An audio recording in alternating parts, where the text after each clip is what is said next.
हम विश्लेषण करने पर यह पाते हैं कि बच्चा नशीले पदार्थों में फंस गया। तो नशीले पदार्थों का प्रयोग बच्चा तभी करता है जब उसकी बुद्धि भ्रमित होती है, और बुद्धि को भ्रमित करने का जो रसायन है वह रसायन राहु के द्वारा शरीर में भेजा जाता है। राहु के द्वारा हमारी बुद्धि पर ऐसी तरंगें डाली जाती हैं जिन तरंगों के प्रभाव में आकर बुद्धि के अंदर इस तरह के रसायन बनने लगते हैं कि वह बच्चा सही और गलत का निर्णय करने में अक्षम हो जाता है और बच्चा नशीले पदार्थों या गलत दिशा की तरफ बढ़ना शुरू कर देता है। ऐसी स्थिति में हम उस बच्चे को आहार, विहार और विचार, इन 3 चीजों में मार्गदर्शित करके राहु के प्रभाव से बचा लेते हैं। सामान्यतया राहु के प्रभाव में व्यक्ति का आहार दूषित हो जाता है। जैसे कि हम उससे कहते हैं, बेटा अगर तुम्हें जीवन को सुखमय बनाना है तो तुम्हें मांसाहार छोड़ना पड़ेगा, तुम्हें अंडे का सेवन छोड़ना पड़ेगा, तुम्हें अन्य तामसी पदार्थों का सेवन छोड़ना पड़ेगा। क्यों?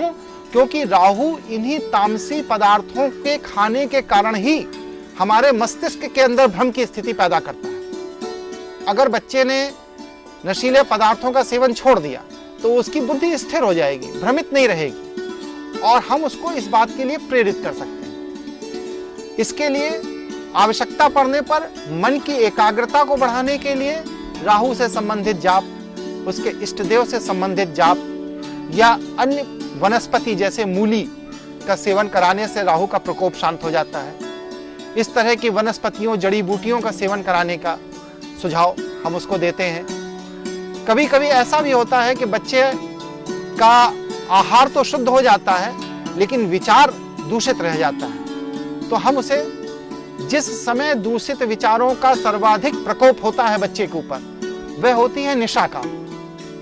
रात्रि में 10 बजे के बाद ऐसे बच्चों के ऊपर सबसे ज्यादा दूषित विचारों का आक्रमण होता है। तो हम उस बच्चे को ये सुझाव देते हैं कि तुम 9 बजे तक सो जाएगा, क्योंकि जब वह बच्चा 9 बजे सो जाता है तो रात्रि में 10 बजे के बाद जो उसके ऊपर दूषित विचारों का आक्रमण होने वाला है वह बच्चा उससे मुक्त हो जाता है और वह उन आक्रमणों से बच जाता है।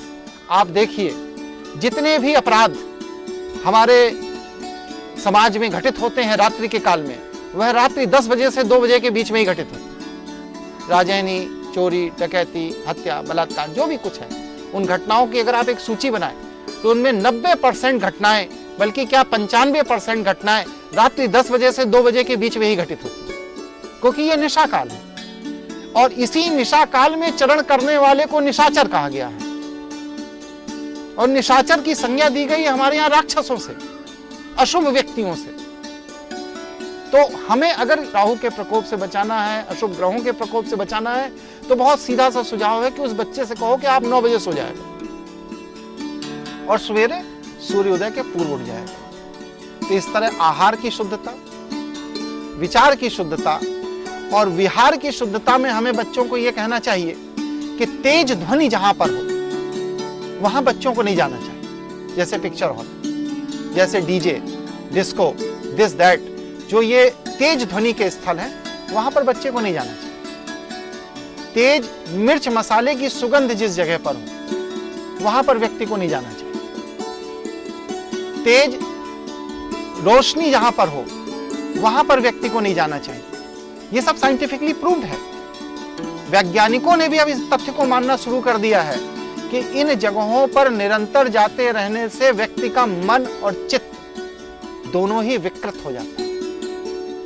इसलिए अगर हमें किसी बच्चे को सही दिशा देनी है तो उसके आहार, विहार और विचार, इन तीनों को अगर हम संशोधित कर लेते हैं तो वह बच्चा स्वयं ही ग्रहों के नकारात्मक प्रभाव से बाहर आ जाता है और वह अपने जीवन को उस सही और सकारात्मक दिशा में लगा सकता है जो उसके लिए हितकारी होगी, समाज के लिए हितकारी होगी और इस राष्ट्र के लिए हितकारी।